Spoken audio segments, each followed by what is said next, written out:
तरफ भारत वाले विश्व को कहते हैं कि अतिथि देवो भव।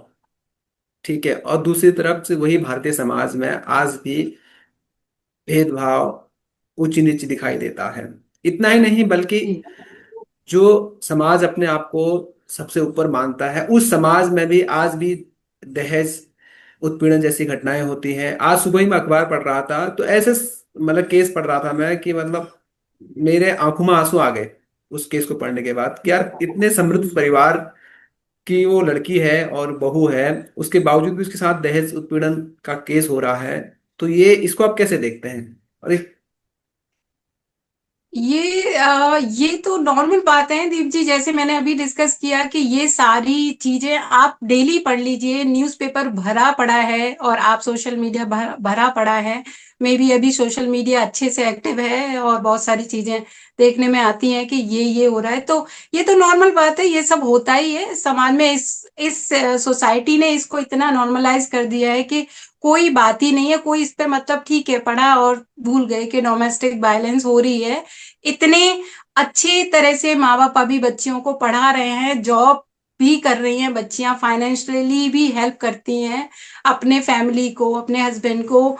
ऑल दो इसके दहेज के केसेस कोई कम नहीं हो रहे हैं, कोई दहेज लेने में देने में कोई कमी नहीं है, फिर भी उनको दहेज चाहिए होता है कि भाई दहेज के बिना तो शादी। मैंने तो नहीं देखा कहीं, बहुत ही recently once in a while कभी कोई एग्जाम्पल आया हो कि किसी पुरुष, किसी मतलब इंसान ने मना किया हो कि भाई नहीं दहेज नहीं चाहिए।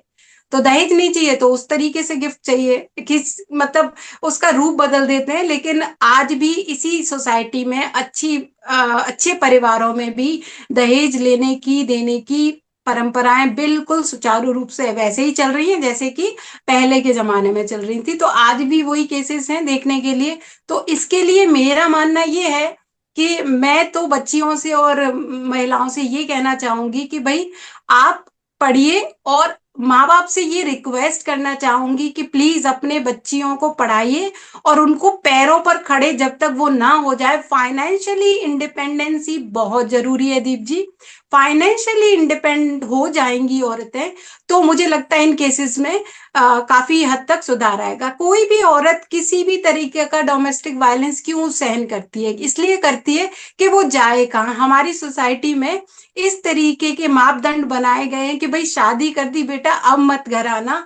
हमारी सोसाइटी में नाक कट जाएगी, चाहे पति कैसे भी आपको परेशान कर रहा हो, मेंटली टॉर्चर कर रहा हो, फिजिकल टॉर्चर कर रहा हो, तो भी आप उसे झेलते रहना, लेकिन लौट के मत आना हमारी सोसाइटी में। वही सोसाइटल प्रेशर जिसकी बात मैं कर रही हूँ, जिसके बारे में कोई बात नहीं करता। तो बस यही वो कहते हैं और यही सिखा के बच्चों को भेज देते हैं। उन्हें इससे कोई लेना देना नहीं है कि बच्चों को ये समझना जरूरी है माँ बाप को कि भाई महिलाओं को, अपनी बच्चियों को फाइनेंशियली इंडिपेंडेंट बनाना सबसे पहली प्रायोरिटी होनी चाहिए। जब तक वो फाइनेंशियली इंडिपेंडेंट नहीं होगी तो वो कुछ नहीं कर सकती, क्योंकि वो डिपेंड है अपने हस्बैंड पे, अपने ससुराल वालों पर। वो जाएगी कहाँ पर, खाएगी क्या? एक बेसिक नीड तो पैसा ही होता है ना कि भाई जीवन जीने के लिए कैसे क्या चाहिए, कुछ पैसा तो चाहिए ना, तो कैसे सरवाइव करेगी? तो मैक्सिमम लेडीज इसलिए झेलती रहती हैं क्योंकि माँ बाप सपोर्ट करते नहीं। शादी के बाद वो पढ़ी लिखी है नहीं इतनी कि वो कोई जॉब करें, और वो घर वालों से इसलिए झेलती रहती हैं डोमेस्टिक वायलेंस कि भाई अब उनके पास कोई चारा ही नहीं है कि वो जाएगा। पर उन्हें मोटिवेट करने की जरूरत है। दे हैव मैनी स्किल्स, उनके पास बहुत सारे स्किल्स है। अगर वो नहीं पढ़ी लिखी तो वो अपने घर से कुछ भी काम स्टार्ट कर सकती है, कोई भी वर्क शुरू कर सकती है। वो खाने में बनाने में अच्छी हैं, सारी कुशल है, तो वो खाना बनाने का भी काम कर सकती है। बस उन्हें अवेयर करने की जरूरत है। तो बस बेसिकली मेरा कहना ये है, पेरेंट्स से भी गुजारिश है कि रिक्वेस्ट है कि जब तक आपकी बच्चियां फाइनेंशियली इंडिपेंडेंट ना हो जाएं, उनकी शादी के बारे में बिल्कुल मत सोचिए।